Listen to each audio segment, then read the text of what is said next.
Welcome back to the Ancestral Findings podcast. Are you looking for some interesting genealogical projects to do for July? Here are 10 that are amazing and will keep you educated and entertained.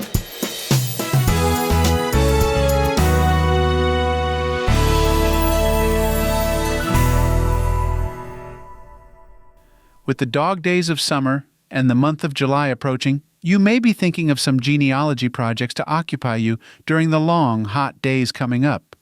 The good news is that there are plenty of things you can do in July that are outside of the average genealogical research you do, and these things should keep you occupied and entertained while you wait for the weather to cool off and school to start again.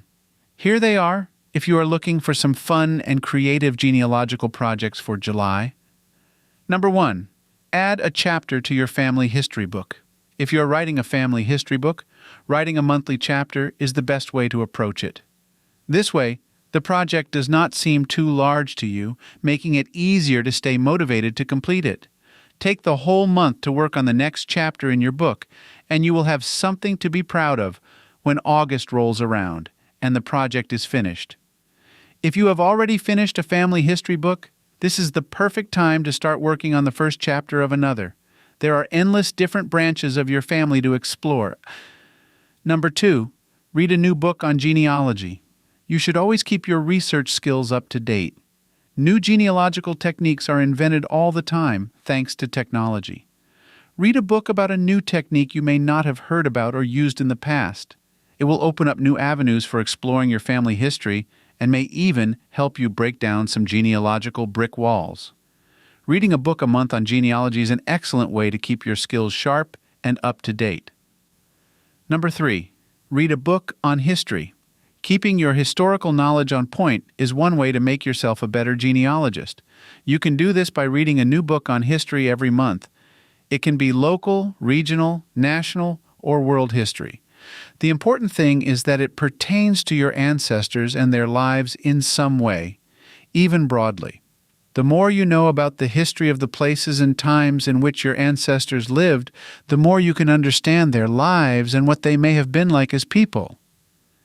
Number 4, research the history of the 4th of July in the United States. People have celebrated the 4th of July in the United States since the Declaration of Independence was written in 1776. Benjamin Franklin even predicted that the day the document was officially adopted.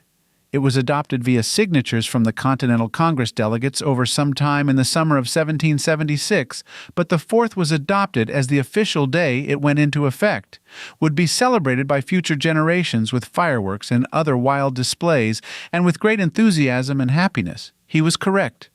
Researching how this holiday is traditionally celebrated and comparing it to how it is celebrated today will give you and your children and grandchildren a sense of connection to those revolutionary times, many of whom are your ancestors. And you will find the celebrations haven't changed much over the centuries. Number 5. Do a genealogical good deed. You don't always have to work on just your family tree. There are queries online on many message boards where people have posted asking for help with genealogical brick walls. If you subscribe to any genealogy societies that send out magazines or other publications, you will find these queries there too. Do a good deed for a fellow genealogist this month by choosing a brick wall query to solve and send the information with proof to the one who inquired. You would want someone to do the same thing for you. Doing this sends out genealogical goodwill to everyone, and it may come back to you when you need assistance with your brick wall. Plus, you'll feel good doing this for a stranger. Number 6, post your query. You probably have genealogical questions of your own. Get them answered, or at least give them a chance to get answered, by making your own online or in-publication query. You will be surprised at how many responses you may get, some of which may be helpful.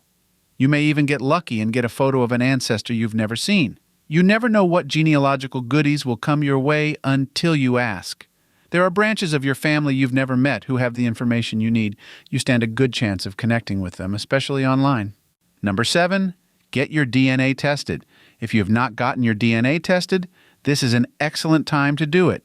You should have your results ready by the fall, and maybe sooner, just in time to start putting the results into action in your research.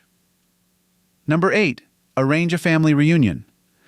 Summer is the perfect time to have a family reunion when everyone is off school. If you start planning and sending invitations out now, then you should be able to have the reunion in August before people go back to school and are less available.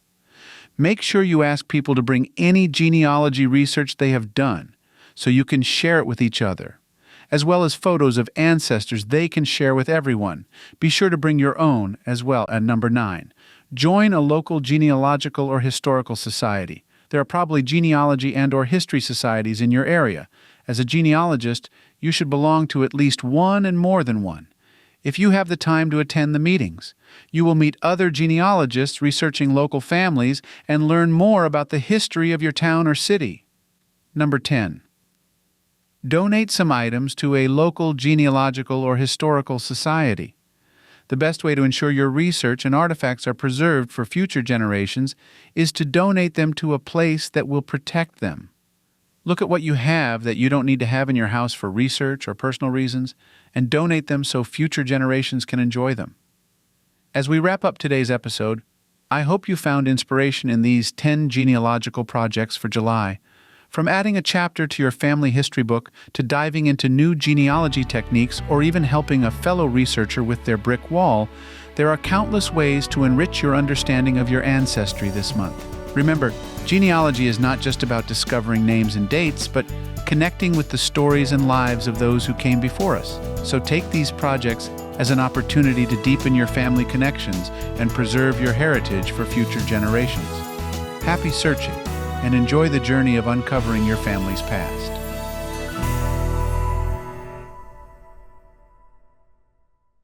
Many thanks for listening and following the Ancestral Findings podcast. Visit ancestralfindings.com to download a free genealogy ebook, inquire about a free genealogy lookup, and register for the weekly historical postcard giveaway. And thank you to everyone who contributes via Patreon. It aids in keeping this family tree rooted, this lineage soaring, and this ancestral journey on track. I hope you have a wonderful day, and happy searching.